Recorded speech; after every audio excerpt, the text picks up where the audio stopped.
Hello दोस्तों। Welcome back to your favourite channel forex blaster. मैं हूं आपका होस्ट अभी। ओके जी, सबसे पहले डिस्क्लेमर कि जो भी बात है चीज़ है इसमें मैं करूंगा, it will be just for the knowledge and educational purpose. और I am not a financial adviser, और फाइनेंशियल एडवाइस अगर किसी को लेनी है तो अपने फाइनेंशियल एडवाइज़र से कंसल्ट कर सकता है। और कोई भी ट्रेड जो है वो अगर वो लेता है तो अपने नफ़ा और नुकसान का जिम्मेदार उसका अपना डिसीजन है, और वो खुद जिम्मेदार है। तो जो है वो ये चीज़ आपको क्लियर होगी। बाकी है कि चैनल लाइक करें, सब्सक्राइब करते रहें, और कमेंट ज़रूर करते रहें अगर आपको वीडियोस पसंद आ रही हैं और आपको फीडबैक अच्छा मिल रहा है। जी, बात कर लेते हैं हैपनिंग डे। ऑब्वियसली जितना जो है वो मौजूद था, जितना मटेरियल था, जो चीज़ आज होनी थी, फेडरल रिज़र्व की तरफ से एफओएमसी का था और डेटा था, फेडरल रिज़र्व का रेट था। तो काफ़ी कुछ जो है वो हैपनिंग किस्म का जो है माहौल था जिसमें होना था और वो हुआ। तो लेकिन ये है कि कोई बहुत ज़्यादा टर्मोइल नहीं नज़र आया। उसकी वजह पूरी तरह जो है वो चीज़ें कवर कर देते हैं। हर बंदा जो है, ज़ाहिर बात है, या मार्केट ऊपर जाएगी या मार्केट नीचे जाएगी। यही 2 सिनेरियो हो सकते हैं, तीसरा कोई सिनेरियो एज़ सच होता नहीं है। तो हर बंदा अपने-अपने तरीके से एनालिसिस करता है।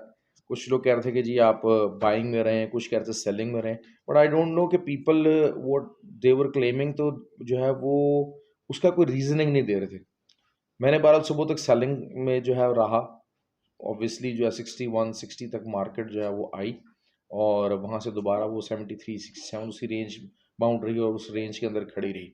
उसके बाद तकरीबन 2:30 बजे के करीब जो है वो मैंने तमाम जो थे मेरे जो ग्रुप्स थे, फेसबुक का पेज था, उसके ऊपर मैंने बता दिया कि जी ट्रेडिंग आप बंद कर दीजिए।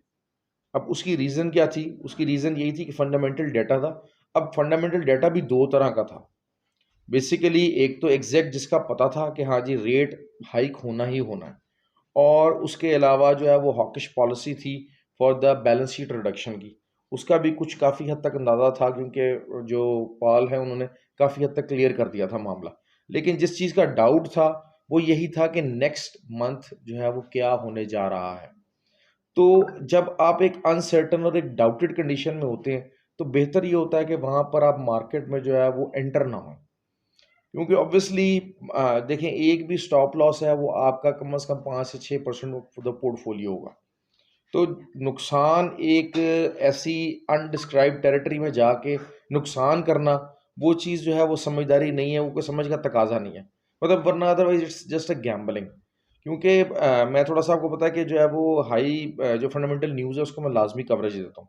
अब हुआ क्या उसमें, वो सब आप जानते हैं कि जी जो है वो 50% of the rate was increased. अब उसका इम्पैक्ट क्या आना चाहिए था? क्लियरली क्या इम्पैक्ट आना चाहिए था? जो है वो गोल्ड को नीचे आना चाहिए था, और DXY जो कि डॉलर है उसको ऊपर जाना चाहिए था। लेकिन दूसरी तरफ जो मुझे डाउट्स थे वो यही था कि DXY was on the all time high, मतलब 2 डेकेड का हाई अपना ऑल टाइम बना चुका था DXY। तो वहाँ पर पूरी तरह से डाउट्स थे कि प्रॉफिट टेकिंग होगी, और वही हुआ कि प्रॉफिट टेकिंग भी हुई। और साथ साथ जब पावल ने क्लियर कर दिया कि जी नेक्स्ट जो मंथ जो एफओएमसी की मीटिंग होगी या रेट हाइक का डिसीजन होगा, that will not be 75 base points. जब ये क्लियर कर दिया तो एक डाउन ट्रेंड वाला हॉकिश किस्म का काम आ गया। तो मार्केट पूरी तरह से जो कि सेलिंग की तरफ जा रही थी वो उलट के जो है वो जब ये अल्फाज इस्तेमाल किए तो इट वेंट अप। लेकिन वही बात हो जाती है कि जो है वो वहाँ पर भी एक बहुत ज़्यादा हाई रेजिस्टेंस एरिया 76 का था। 76 के ऊपर जो है वो लगा, और 62 तक मार्केट जो है रिवर्ट बैक भी हुई। लेकिन वो यही हुआ कि साथ साथ जब मज़ीद उन्होंने जो है वो चीज़ों को एक्सटेंड करना शुरू कर दिया कि जी इन्फ्लेशन जो है वो इसके बावजूद भी हाई रहेगी। अब जब इन्फ्लेशन भी हाई रहेगी तो ऑब्वियसली जो है वो गोल्ड को स्ट्रेंथ मिलती है। तो जब उसके बाद तो वहाँ से भी 62 से मार्केट जो है दोबारा जो है वो उठ गई, और ये तकरीबन 13-14 पॉइंट्स की जो थी मूवमेंट, शायद विद इन 2 मिनट्स जो है वो हो गई। 130-140 पिप्स की मूवमेंट जो थी विद इन 2 टू 3 मिनट्स हो गई। तो मैं इस वजह से मैंने कहा कि जो आपने मुश्किल में पड़ना है, परेशानी में पड़ना है और on the wrong side enter होना है, तो उससे बेहतर ये है कि हम जो है वो मार्केट से बाहर रहें। ऑब्वियसली तकरीबन जो है वो आप समझ लें कि 88 तक जो है वो हाई लगाया मार्केट ने। एक्सपेक्टेड था कि जी अगर हाई जाएगा तो 88 तक जाएगा। अब होने क्या जा रहा है? क्वेश्चन ये आ जाता है, everybody was so curious about कि जी अब नेक्स्ट की ट्रेड फॉर्मेशन क्या ली जाए। अच्छा, नेक्स्ट ट्रेड फॉर्मेशन थोड़ी सी ज़रा मुश्किल हो गई, ट्रिकी हो गई है। अब देखा जाए तो ऑब्वियसली जो DXY है, बेसिकली DXY अभी भी स्ट्रांग है, नो डाउट अबाउट इट।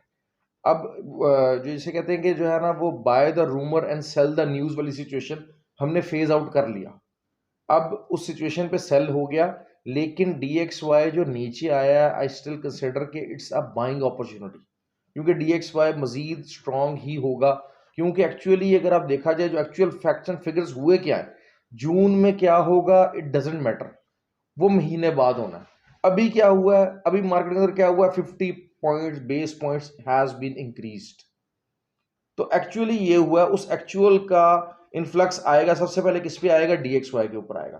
तो DXY has presented a buying opportunity और obviously DXY will start getting stronger and stronger. और गोल्ड जो है वो दोबारा से जितना एक इसने पुश ले लिया और बहुत ज्यादा एक्स्ट्रॉर्डिनरी पुश नहीं ले सका, 73 के ऊपर 72 के ऊपर मार्केट खड़ी हुई थी, तो जस्ट कोई 16 पिप्स का जो है वो 160 पिप्स का जो है वो मार्केट उठी, और उसके बाद तकरीबन 1883 के ऊपर जो है वो मार्केट मौजूद है। तो अब होने का जा रहा है बेसिकली 1883 और 92 का जो रेजिस्टेंस एरिया है। तो जहां पर भी अगर मार्केट, मैं आपको ये कहूंगा कि कल जो है कम से कम 10 से 12 घंटे इंतजार करें, और उसके बाद जो भी स्टॉप लॉस बनता है 1900 का, 1900 का एरिया जब तक बुल्स टेक ओवर नहीं करते हैं, market will remain in the selling. और मैं दोबारा से और अगर जो है वो, और इनिशियली इनिशियली अगर 1890 का भी एरिया जो है बुल्स टेक ओवर नहीं कर पाते हैं, तो मैं सेलिंग देख रहा हूँ। और सेलिंग दोबारा से कल शायद हो सकता है कि इतनी ज़्यादा वॉलेटिलिटी ना रहे, इतना वॉलेटाइल किस्म की सिचुएशन ना हो। दूसरा, नैस्डैक ऊपर गया हुआ है, नैस्डैक के ऊपर भी सेलिंग अपॉर्चुनिटी अच्छी खासी आ सकती है। अच्छा, ऑयल को भी थोड़ा सा जो है वो कवर कर लेते हैं। बहुत सारा दिन आज ऑयल का भी काफ़ी उछल कूद रही, मामलात रहे। हालांकि ऑयल इन्वेंट्रीज बहुत ज़्यादा अप हो गई। अब जब ऑयल इन्वेंट्रीज बहुत ज़्यादा अप हो जाती हैं तो ऑब्वियसली मार्केट काफ़ी नीचे जाती है कि जी ठीक है, डिमांड जितनी नहीं होगी। लेकिन चूंकि ऑन द अदर साइड जो है उन्होंने जो 6 पैकेज था रशिया के ऊपर, जो है वो यूरोपीय यूनियन की तरफ से वो तैयार हो गया, और उस पैकेज की वजह से, और दूसरा यही बात है कि आने वाले दिनों में DXY will be on the higher side. DXY जब स्ट्रांग होगा तो ऑब्वियसली जो ऑयल जिसने खरीदना है उसको महंगा पड़ना शुरू हो जाता है। तो ऑयल के एक्चुअल बायर्स अभी तक इस प्राइस के ऊपर एंगेज रहे, जिसकी वजह से ऑयल ने दोबारा जो है अपना 3 वीक्स का हाई बनाया, 107 तक चला गया। ऑल्दो के इन्वेंट्री का जो डाटा था, फंडामेंटल डाटा था, उसके अगेंस्ट अगेंस्ट किया, क्योंकि दूसरा जो डाटा उसके पास काम कर रहा था।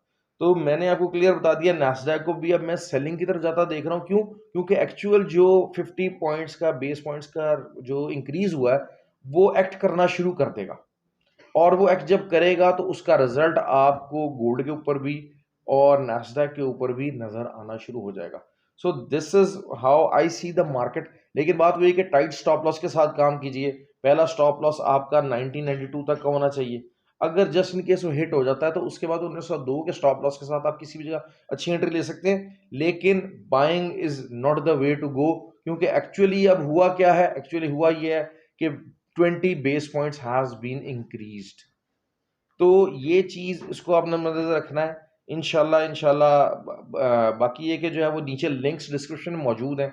जो लोग भी जो है इंस्टाग्राम कह रहा हूँ, फेसबुक, और जो ट्वीट अपना जो टेलीग्राम है चैनल्स, वो ज्वाइन करना चाहते हैं। उसके अलावा जो है वो ऑक्टा के ऊपर जो भी नया अकाउंट अपना करना चाहते हैं, वो मेरा लिंक यूज कर सकते हैं और टीम के मेंबर बन सकते हैं, and they will get a benefits out of that as well. और उसके अलावा कुछ जो है वीडियोस हैं जो कि ट्रेनिंग और हेल्पफुल वीडियोस हैं, वो भी नीचे लिंक में डिस्क्रिप्शन में मौजूद हैं, जो कि आपको बहुत ज़्यादा हेल्प कर सकती हैं। बाकी चैनल लाइक करते रहें, सब्सक्राइब करते रहें। Thank you very much, that's all from the forex blaster.